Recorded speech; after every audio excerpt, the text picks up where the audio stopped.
Welcome back to the Active Life Podcast, best podcast ever. I'm Larry. Hi, Cody. Hi, Larry. So, how about that video that this freaking fraudster tried to post about the Nile crocodile grabbing the cheetah that was drinking, dragging it under, and then blending it into another video where a jaguar was attacking a caiman? That was a pretty big caiman. Yeah, it was a big caiman. But I want to be clear. A cheetah's like 90 pounds. Mm-hmm. Everything can kick its ass. A crocodile is like 20 fucking feet. And it throws zebras with its mouth. Mm-hmm. So there's zero chance that cheetah's coming back up. I was frustrated when they made a post about, don't let things get you down. Keep fighting, you'll be all right. Because a jaguar is a brolic cat that hunts smaller reptiles than a crocodile. Anyway, didn't get past me. There's a lot of that editing and kind of misinformation stuff coming out. I think that if I could be any big cat, it'd probably be a jaguar. Yeah?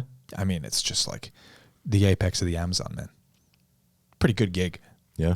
Pretty good gig. I haven't thought hard enough about it to have an opinion. They're beautiful. Nice, cool eyes. What are the optics on me sitting like this? Last question before we start. We're good with this? Yeah, I feel like it makes my left forearm look jacked. Sure. All right. So, pretty important topic today. Yes. Not cheetahs. Pretty important topic. Why are boundaries so hard for so many people to set? I don't know. Especially maybe, all right, in our space, we're so used to being of service. And sometimes, and by the way, we get into a habit, and I can speak to this as a previous gym owner, we get into this habit of martyrdom and self-sacrifice. Like it's required of us. It's what we're supposed to do. It's what's supposed to happen. It's that we should be throwing ourselves on the pyre of our business at every possible opportunity that we get, because we're not doing it for the money. We're doing it because we're passionate about it and because we love it. And that means we would do things that the average sane person would not do. Right. As in not having any boundaries, not knowing when to say no, saying yes to every opportunity. Working double the average person for a sixth of their income. Right. And we, especially early on, we tell ourselves this story that this is the way that it's supposed to be. I'm supposed to struggle. I'm supposed to grind. I'm supposed to be working the 50, 60, 70-hour weeks. I'm not supposed to take the vacation because I'm building something. And that might get us by for a couple of years. I didn't take a vacation for 4 years. Well, it might be required to build something to the magnitude that you want. Yeah. But as a chronic, long-standing... It's a bad play. Right. So it's understanding, who you are, why you've made the decisions that you've made up to this point, what has gotten us here. To me, that's one of the reasons, that's one of the ways that it's so difficult to set boundaries early. I want to zoom out even more to help people that might never have thought about it think about boundaries and why they struggle with it in a completely different way. First, defining the function of a boundary. The purpose of a boundary is to keep you safe. Period. I like that, yeah. A boundary is to keep you safe. That's what that's for. That's what it does. Potentially to keep someone else safe. The reason that I believe people struggle with boundaries is connected to the same reason that people might find that they would do anything that they don't really want to do to make someone else happy. I think that very, very deeply woven into our DNA is such a strong sense of cooperation that when we go back to where humans come from as social creatures, it makes it obvious to see why tight cooperation and compromising on your boundaries might have in the past made it the only way that we could all survive. And that if you are selfish and you compromise multiple people's wellness or safety, you're going to be exiled from the group. So I think that what is really close into the roots of people that struggle with boundaries, and then I think the other side of the coin, people pleasing and approval seeking behavior, yes, is this desperate fear to not be a social outcast, to not be rejected, because death is not far away from that as far as our DNA remembers. Yeah. It's a great point. You know what I'm saying? I agree with that. So the good news is there are supermarkets and shit now. Right? Yeah. There are streetlights, there are cars, there are houses, and there are laws that make murder illegal, which is a really, Louis C.K. says, you know what the number one thing preventing more murder is? The law that you can't murder. Fair point. He's like, if you could, there'd be so many more people murdering people if you couldn't do that. Oh, yeah. So anyway, that you don't have to worry about these things as much as you used to. But there are still very real implications for being disliked or being disapproved of or being socially rejected. There are big implications there. If you're in a relationship where, all right, let's go to it. If you're in a relationship where you're financially dependent on someone, I could see why it would be hard for you to want to upset that person. Yeah. Yeah. If you're in a relationship where you're emotionally or psychologically dependent on someone, I could see why it would be hard for you to want to upset that person. Think about what's at stake if that person decides, screw you, I'm done with you. I could see why people let their boundaries be infringed upon in situations like that.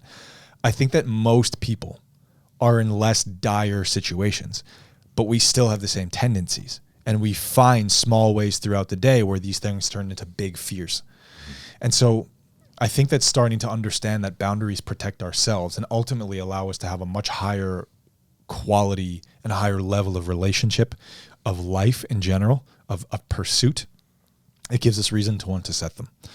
Because you end up stepping over dollars to pick up pennies, if I may, when you decide to compromise on the big things so that the small things are protected.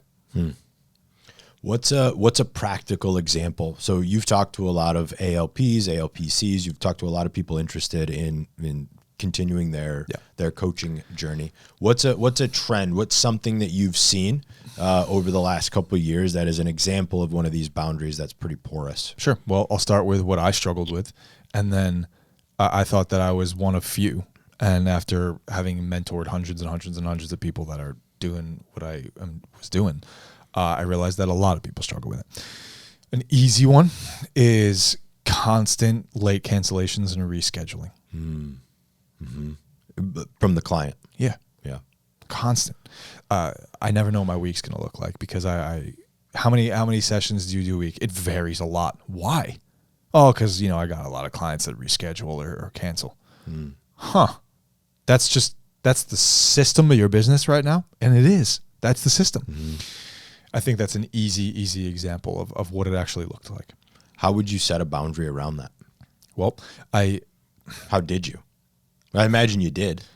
No? It took me a while to learn it. I suffered it for a while. Got it. I remember the first one that I set was my second year in, where I was like, there's no way this is how it's going to be forever. Most of my clients were adherent and they showed up. So it was probably, there weren't enough bad eggs that made me think that there was a huge problem. But eventually, as I started to get more full and consistent with the good ones, I saw this huge difference between great clients and weak clients. And I was like, this can just be replaced, right? Like, this isn't good. So the way that it started was, it was really scary conversation.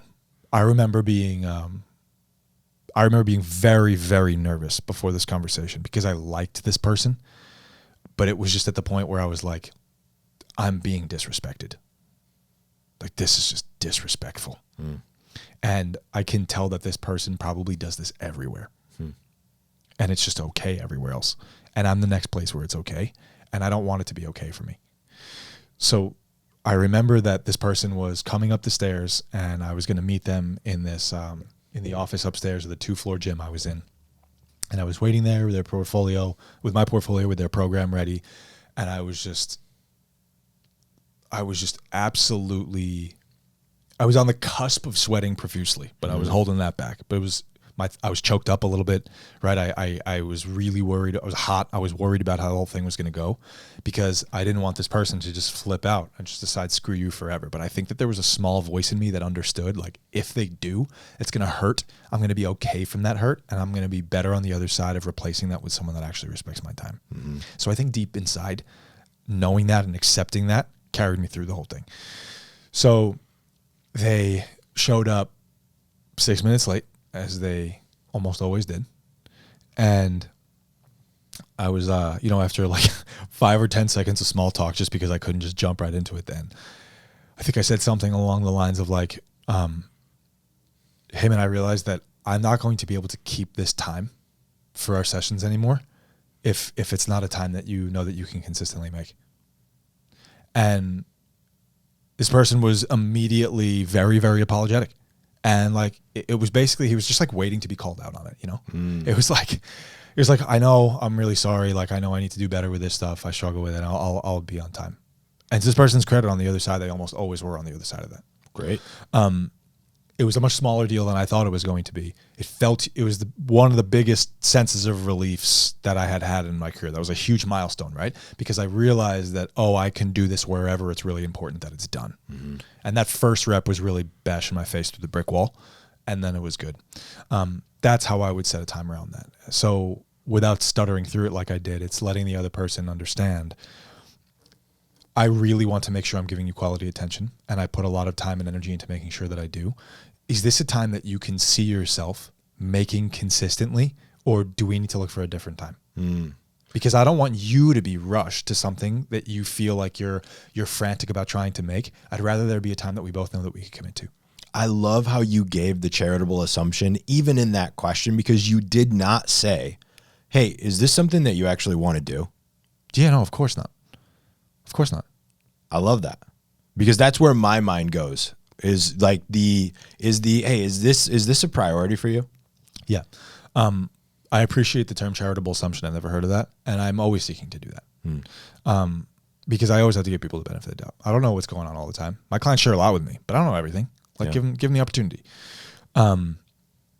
That's one way that I would do that. To back up to zoom out another step is, it's an expectation. If you're doing a consultation well, it's an expectation that's very clear from the get-go. Mm-hmm.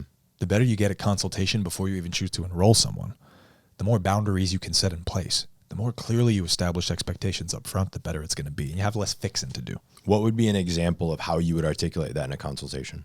With respect to time boundaries? Yeah. Okay. So your time and my time are both really valuable. So it's just all we got. It's our asset, right? I am always going to be on time. If I'm ever not on time for any reason, I'm going to let you know as soon as I realize that I won't be. And it's almost always going to be because of an emergency. I try to take my schedule very, very seriously. If I am ever late or late cancel on you or no show on you for any reason, not only is that session that we were going to train going to be on me, but your next session is going to be on me as well. Mm-hmm. And I'm going to be holding myself to even a higher standard than I ask you to hold. Your job is that any late cancellation that happens inside of 24 hours, that's a paid session. And anything that you know you need to reschedule, you just do it before that time frame. Is 9 o'clock on Mondays, Wednesdays, and Fridays, now that we really think about this and making sure that we're making the most use of each other's time, are those times that you're confident you can commit to? Or do we need to reconsider times? Perfect. That's how I would do that. That was great. Okay. We should write that down. Yeah, definitely. Go back, transcribe. Yeah. That was beautiful. Well done. Good to know. Hey, it's Dr. Sean here reminding you that if you are a coach who wants to fill the gap neglected by fitness and healthcare, and you want to make a career doing it, we might be able to help you. Head to the show notes. There's a link there. You're going to click that link to download the ALP curriculum. That's the stuff that we teach to coaches over the course of 13 months to turn them into world-class professionals who never have to worry about missing a paycheck again, doing work they love to do. Go ahead and check that out, and I'll see you on the other side. Let's get you back to the show. Anything else? So that's a really good example of how to set a boundary with a client. Any other examples of how you would do that with clients? Or any other examples of boundaries that you've noticed either through mentoring or through being a professional yourself that become porous or could become porous? You're talking about for like what a coach would deal with? Yeah. Any other boundaries that they might struggle with? Yeah, I think that the biggest one, the second biggest one after that might have to be around price negotiation. It's like what they charge for their services. Can we do a deal? Can we do a discount? Mm-hmm. What happens if I buy this many? Mm-hmm. is this, if I bring my husband on, can we pay a little bit different, like for this kind of thing? Is there a couple's discount? Yeah, exactly. Something like that. What I like that because I've just gotten into the habit of we don't have any discounts. I mean, I was going to say the same thing. Is there anything else? For me, the reason that I don't like it, like because you feel like you're explaining yourself. There's nothing to explain. Yeah. No. It's just a no. You like, how many other places do you ask people that question? That's interesting. I haven't thought about it that way. Do you ask that at the post office? Mm-hmm. The IRS. Yeah. Can I get a discount Can on we my actually, taxes? right? If my husband and I file together, do you ask it at the steakhouse? Yeah. Hey, this was great, but it's a little expensive. Could we do 15% off or something? About a good guy discount. Where else do you ask this? That's funny. Do you ask the cop when they give you a ticket?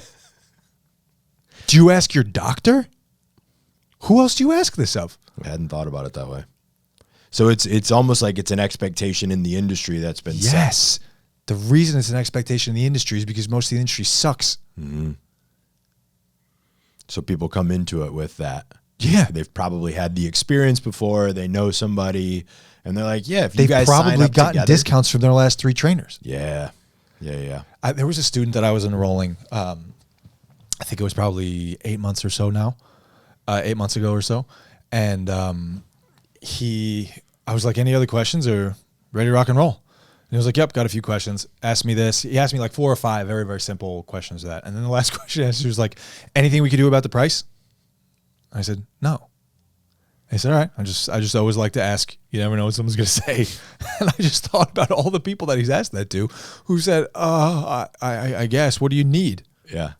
No, there's to your point, when someone is asking you, is there anything we do about the price? The answer is no. Nope. I used to have an exercise that I had my coaches go through where they would, just to get them, I've stopped using this exercise because I don't like to be in the mindset of asking for a discount, but to get them into it, hey, for the next week, when you go into the grocery store, when you go to the coffee shop, I want you to ask for a discount. I want you to ask for a discount because I want to build that buffer against the word no for you. I like it. I don't use it anymore for the team because I don't want them thinking in that way. In discounts, 100% agree. Yeah. I understand the purpose and I like the intention. So anyway, I mean, if people are asking around discounts, the answer should be a gentle and a respectful and firm no. Yeah.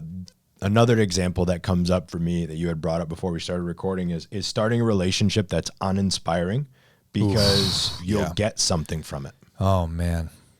I was having a call today. Here's what made me think of that. Okay. I was on a call today with a guy that I've been talking to for about a year. A year ago, we were in conversation about him becoming a student. He wasn't interested. He wasn't into it. He wanted to try things on his own. Fine. Don't want to offer help to someone who doesn't want it. 6 months later, he started going through all our small free things. He's been on like 2 or 3 different boot camps and this is and that's and the 3-day workshops and the this and whatever. And I like the guy a lot. He's smart. He's articulate. He's kind. I like him a lot. And I reached out to him again. I was like, hey, man, I saw that you registered for this thing again. Like, what are you trying to get out of this thing here? Long story short, we had about a 30-minute call, and he was sharing for me issues that he's still facing that would be solved had he enrolled in ALP a year ago. So we have a consultation that's set up for this Wednesday.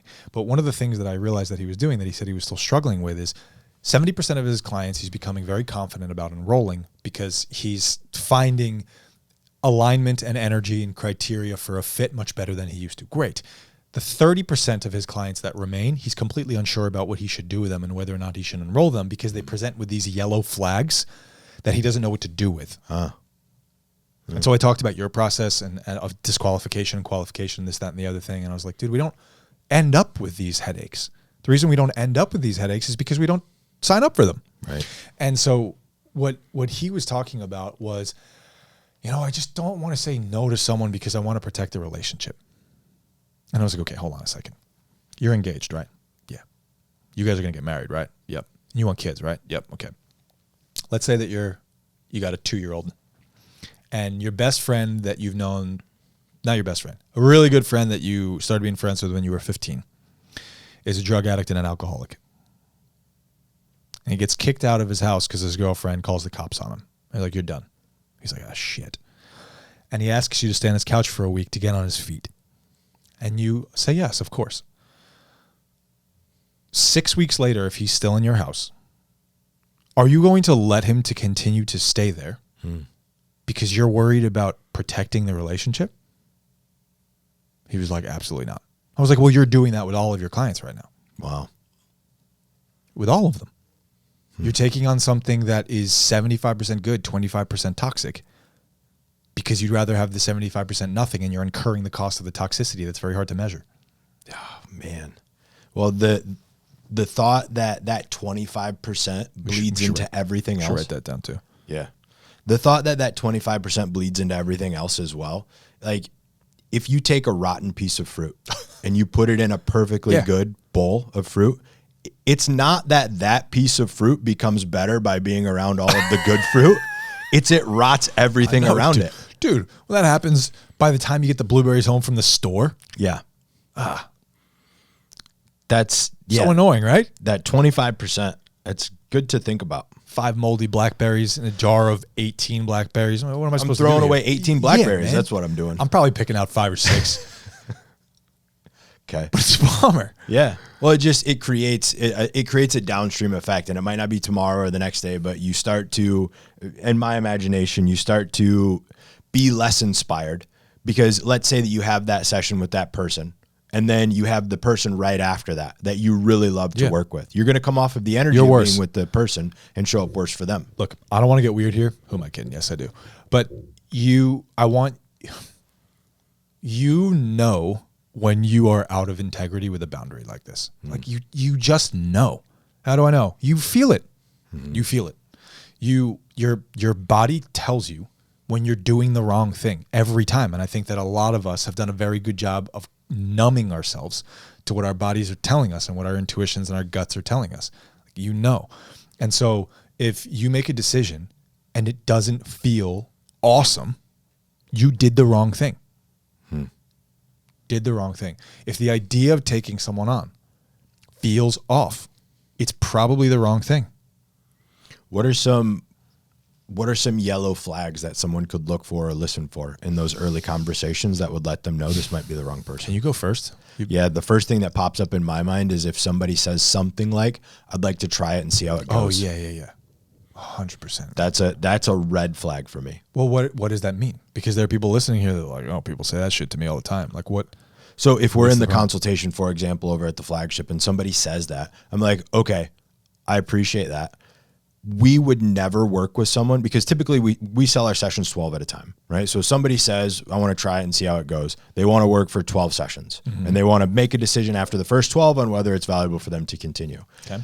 And I tell them, I appreciate you saying that. Look, we would never work with anybody for just 12 sessions if we thought that they needed 40, 50, 60, and then 6 months of ascend after that.